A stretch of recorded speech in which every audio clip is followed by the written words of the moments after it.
May mission yan eh. May agenda yan. Hindi para patibayin ng NBI, kundi para iharas yung kalaban ng gobyerno. Alam naman po nating lahat yan eh, huwag na tayong maglokohan. Kaya naawa nga ako doon sa mga kaibigan natin sa NBI, it has such a high degree of credibility and integrity, nawe-weaponize na at nabababoy na in the same manner na nababoy ang DOJ, nababoy ang Ombudsman. Pati Blue Ribbon Committee, binaboy na nila. Puro kababuyan na lang po ang nangyari dito sa gobyernong ito. Attorney, kayo po ay nandoon bilang kinatawan or legal counsel ni dating Congressman Mike Defensor. Tama po ba? Opo, tama po yun. Opo. Napanood ko po doon sa video ni former Congressman Mike Defensor kasi naka-video din siya doon sa loob habang Opo. yun nga ang pag-uusap. Nagkakaroon ng diskurso ang NBI at itong si Attorney Levy Baligod. Pwede nyo po bang mailahad muna, ano ba talaga yung nilalaman ng subpoena? Ano ba yung nakasaad doon na kanilang gagawin doon sa kanilang mga pinatawag? Opo, nakalagay po doon, klarong-klaro po. At least doon sa natanggap na subpoena ng aking kliyente, na si dating Congressman at Secretary Mike Defensor, na iyon po ay for background investigation and verification. Ngayon, nung nandoon na kami, iginigiit nila na yun daw ay for background investigation and for credibility verification. Wala naman po kami nakita po na credibility, na yung word na credibility doon sa subpoena. At yan po ay mapapatunayan sapagkat kahapon pa lamang ay nagpadala na po ako ng kopya ng subpoena ni Ginoong Mike Defensor sa ating mga kaibigan sa media. So, kung ganun po nakalagay, background investigation and verification, ang i-verify po yung background. Ibig sabihin yung identity. Kung talagang sila ay mga Marines at kailan sila nag-serve as Marines. Katulad ng sinasabi nila sa kanilang affidavit. Wala po doon yung credibility sapagkat kung ang isang ahensya na katulad ng Ombudsman ay didepende sa NBI na nasa ilalim nga po ng executive, nasaan ang independence ng Ombudsman? We have to differentiate between background investigation, yung ascertainment ng identity na yun ay factual. Ikaw ba itong sinasabi mo kung ikaw si XYZ? Ikaw ba ito? May ID ka ba? Ano bang serial number mo as Marines? Iba yung assessment ng credibility which requires the use of your judgment. Hindi po magiging independent ng Ombudsman kung judgment ng NBI ang gagamitin nila. Malaking kabulastugan po yun. Opo, Attorney, sa tagal nyo po sa pagiging abogado, meron bang ganitong klase na ginagawa na credibility check ang NBI maliban dun sa verification?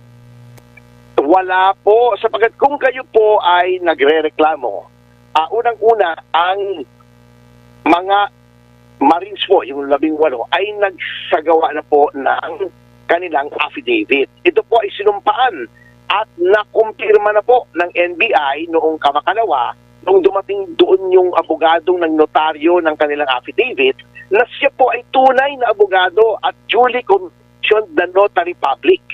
Ngayon, kung yun po ay affidavit na sinumpaan, it is entitled to full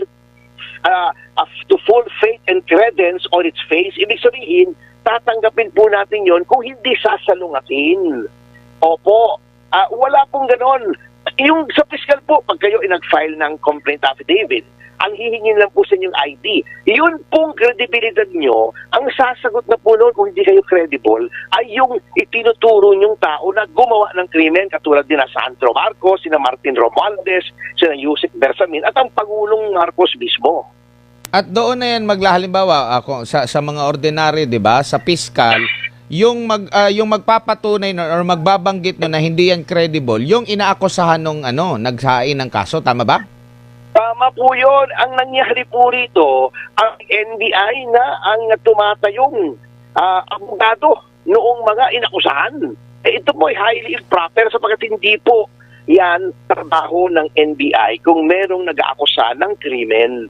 Ang trabaho po nila, bagamat po nasa Ombudsman Act that the Ombudsman may enlist the aid, may request the aid of any agency sa pagtupad ng kaninyang mandato bilang independent na investigative body, it only pertains to factual matters. Halimbawa, pagkuha ng mga dokumento, pag-testing ng mga halimbawa mga substances o ng forgery o pag-trace ng mga bank accounts o yung paper trail, pero hindi po yung magdedetermine ka using your discretion as to whether or not a witness is credible or not. Malaking kalokohan po yun. Opo. Hindi rin, parte rin po ba kung verification check lang, maliban doon sa pagtatanong doon sa mismong mga pumirma sa affidavit, hindi ba sila pwedeng kumuha din ng NBI, mag-verify sila doon mismo sa agency naman? Halimbawa, sa militar. 'Di ba? Meron nang nilabas din na pahayag yung militar na hindi naman lahat doon sa 18 dating mga Marines, which is yun din naman yung unang nila sa joint affidavit na hindi naman lahat sa kanila Marines, karamihan sa kanila Marines, yung isa sundalo, Army, yung isa naman reservist, attorney. Opo, tama po yun. At saka nakakatawa pa po, kasama Admar, with respect to my client. Si Secretary Defensor ba naman ay kailangan mo pang i-verify yung identity. Kaya nga, kung makikita niyo yung video, sinasabi ko, hindi niyo makilala na kung ito o hindi si Mike Defensor, lahat naman nakakakilala. So it is absurd. Yung with respect to the wife of Secretary Defensor, mga matindi akong abogado, ang gusto daw nilang malaman nung una, ay nung yung mga lumabas sa pahayag ay sapagkat may ginamit daw sa sakyan doon na rehistrado sa pangalan ni Ginang Julie Defensor. Hindi ba nila makukuha sa LTO yun? Plate number lang naman yun. Kaya pinaglululoko po talaga tayo nitong NBI. Pero bakit po sila nasali kung halimbawa nagpagamit lang ng sasakyan? Parte ba yun ng affidavit? Hindi ba yung mismong laman ng affidavit yung pag-usapan mismo? Hindi yung sino yung nagdala doon sa mga tao na ito, ganito, ganyan, sino yung mga pati nga yung witness, Opo, natatanong, pati yung mga abogadong nagnotaryo. Opo, tama po yun. Nililihis nila yung usapan. Hindi po kailangan yon in assessing yung affidavit. They should be confined to the full to the four corners of the affidavit. Ngunit, alam naman natin ang pakay nitong mga ito. It is to harass and intimidate the witnesses. Alam niyo po, in the same manner that Jesus Crispin Remulla was appointed as ombudsman, ganito rin po yung ginawa kaya si Matibag ay ginawang NBI director. May mission yan may agenda yan. Hindi para patibayin ng NBI, kundi para iharas yung kalaban ng gobyerno. Alam naman po nating lahat yan huwag na tayong maglokohan. Kaya naawa nga ako doon sa mga kaibigan natin sa NBI, it has such a high degree of credibility and integrity, nawe-weaponize na at nabababoy na in the same manner na nababoy ang DOJ, nababoy ang ombudsman. Pati Blue Ribbon Committee, binaboy na nila. Puro kababuyan na lang po ang nangyari dito sa gobyernong ito. Opo, meron po kayong nabanggit po, attorney, na first time yung marinig na meron ding subpina ang ombudsman. Paano naman ito makaka-apekto? Nag-deputize sila na inutusan itong NBI maggawa ng ganito, tapos ipapatawag din sila sa ombudsman. Bakit hindi na lang pag-isahin? Yun nga po, actually first time ko kaninang nalaman kay Atty. Baligod na may letter pala sila, may liham pala sila mula sa ombudsman na pareho ang pakay. Kaya nga po sabi ko malaking kabaliwan na itong ginagawang ito. This is intended to harass and intimidate and scare the witnesses. Parang pinapakita nila kasi di ba sinabi po ni Atty. Baligod na may next batch pa ng 10 mga dating mga tauhan ni Saldico na nag-deliver din ng baleta na lalabas. Ang sinasabi nila na pag kayo ay lumabas pa at kayo ay nagtestigo pa laban sa mga matataas na opisyal ng pamahalaan, eto sasapitin nyo, puro abala kayo, puro harassment kayo, puro pambibwisit ang gagawin sa inyo. Opo, meron pong panayam naman, kinuha yung komento ni NBI Director, Sinasabi po ni NBI Director dito na si Attorney Melvin Matibag, ang sabi niya rito, yung daw mga individual na humarap sa NBI, hindi raw sumagot sa mga pagtatanong patungkol sa kanilang mga affidavit. Sabi pa niya rito, contradict daw ito sa earlier statement ni Baligod, Attorney Baligod, na handang makipag-cooperate ang mga ito sa NBI. Quote and quote, sabi ni Attorney Matibag, ang sinasabi nila, yung subpoena raw parang sa background check. Pero pag tinignan nyo po natin yung subpoena, malinaw naman yung nakalagay na verification dahil doon sa joint affidavit na issue po nila. Dagdag pa niya rito, during investigation daw, inihayag daw ni Baligod na hindi lahat ng 18 individual ay dating mga Marines at sinasabi ngang dati daw Philippine Army yung isa at yung isa nga reservist. Which is nandun naman sa joint affidavit po, attorney. Pero unahin ko muna yung sinabi niya na ang sinasabi nila yung subpoena raw parang background check, pero pag tiningnan nyo po natin yung subpoena, malinaw naman yung nakalagay doon sa na verification dahil doon po sa joint affidavit na issue po nila.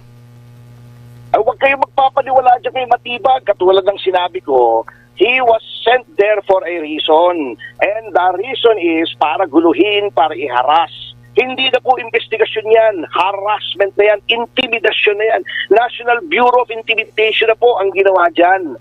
Very clear po doon sa subpoena for background investigation and verification. Wala naman nakalagay na credibility investigation bago isisingit ng isang abogadong kengkoy doon na credibility verification daw. Nasaan ang word na credibility ron? Ipakita niya sa akin.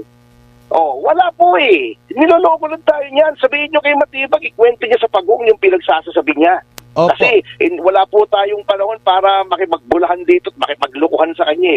Very clear po, sinabi ni Attorney Baligo doon, kung sinabi niyo sa amin na tatanungin niyo sila tungkol doon sa affidavit, di sana dinala namin yung mga litrato, yung mga video, etc. Pero wala po talaga. Alam nyo, Attorney Matibag, hindi po mangmang ang mga Pilipino. Kitang-kita po, huwag niyo nang guluhin. Walang naniniwala na sa administrasyon na to. Kasama na po kayo ron. Opo, ito nga pangalawa, sabi niya dito, so mayroon na nakaagad na diferensya doon, di ba? Sabi ni Matibag. Tapos doon pala, sinabit nilang dokumento, yung Army, reservist yung isa, hindi naman talaga siya Army. Pero, kumbaga, doon naman sa affidavit, gaya nga na nabanggit natin kanina, malinaw naman doon po na naka-indicate. So, possible ba hindi nabasa nila yung affidavit? Baka po, merong ibang substance na na-ingest si Atty. Matibag, kaya medyo naapektuhan ng kanyang comprehension. Kasi talaga naman po, alam nyo, do not take anything that guy says seriously. Talagang ang papel niyan ay para guluhin ang issue. Prejudge na yan eh. Kaya nga po kami, ayaw na namin sumagot ng kahit ano at sabi namin, pwede ba excuse na kami? Kasi wala po tayong panahon pagka alam nating tinatarantado na tayo, bakit naman tayo makikipaglaro? Diba? Opo. Pero saan po kaya ang tunay na laban dito, attorney? Kasi ang pinag-uusapan pa lang dito, yung sinasabi nila, yung verification, pati yung legitimacy noong nagnotaryo, pati nga yung bishop na naging witness, ipapatawag din. Kailan ba ay imbestigahan kung gaano katotoo itong sinasabi ng mga dating sundalo? Yun po yung tanong dito ng taong bayan kasi seryoso at sinasabi nga nila na marami din silang ebidensya at mga videos. Opo, hindi po imbestigahan yan. Huwag na kayong umasa. Kanina, tinatanong ko yung sa Special Action Unit, yung si Attorney Raimundo. Sabi ko, kasi sabi nga ng aking kliyente na si Mike Defensor, you are investigating a non-crime. Bakit itong mga affiance ang iniimbestiga nyo? So, tinanong ko siya, kayo ba pagkatapos yung imbestigahan ito, patatawag nyo? Hindi sila makasagot. Kung hindi pa namin kinulit, parang labas pa sa ilong. Sinabi, patatawag namin. Sabi ko kasi, patatawag nyo ba yung mga sinusumbong? Bakit ito pinag-iinitan nyo? Huwag na po kayo kumasa dyan sa NBI, sa National Bureau of Intimidation. At wala po tayong maaasahan dyan. Moro-moron lang po yan. Pampagulo na lang po yan.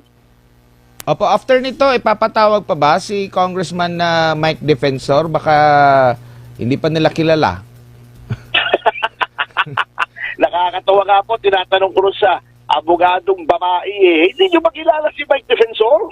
Meron bang hindi nakakilala kay Mike Defensor? Duda pa kayo na itong tao na sa harap nyo ay hindi si Mike Defensor? Ay, sabi nila, hindi po. Anong problema natin? Alis na kami. Kasi alam naman nating lukuhan lang yun Bakit ka pa mag-ubos ng oras kung ang hindi naman maayos ang usapan? Opo, ano pa ba siya? May kinuha ba yung kanyang ID para i-xerox? Ginawa na po ng litrato siguro sabi ko nga para matapos na lang, para tumahimik na lang kayo. Ng ID anong problema nyo? Hindi ba nila mase-search sa internet? Pag lumabas, tinipe nila Michael Defensor, lalabas yung mukha ng kliyente ko. Kaya nga sinasabi ko sa inyo Sir Admar lukuhan na lang to para kami naglalaro roon. Wala po tayong panahong makipaglukuhan sa mga hindi matinong kausap. Nababanggit din ni Yusek Claire. Pwede rin nilang tanungin si Yusek Claire kung sino si Congressman Mike Defensor. Ewan ko kung si Atty. Matibag nanggaling sa kuweba, hindi pa, di ba? Opo. Bakit hindi nila kilala si Atty. Defensor? Sabi nga sa iyo, nakakatawa lang talaga rito kung hindi mo lang tatawanan ewan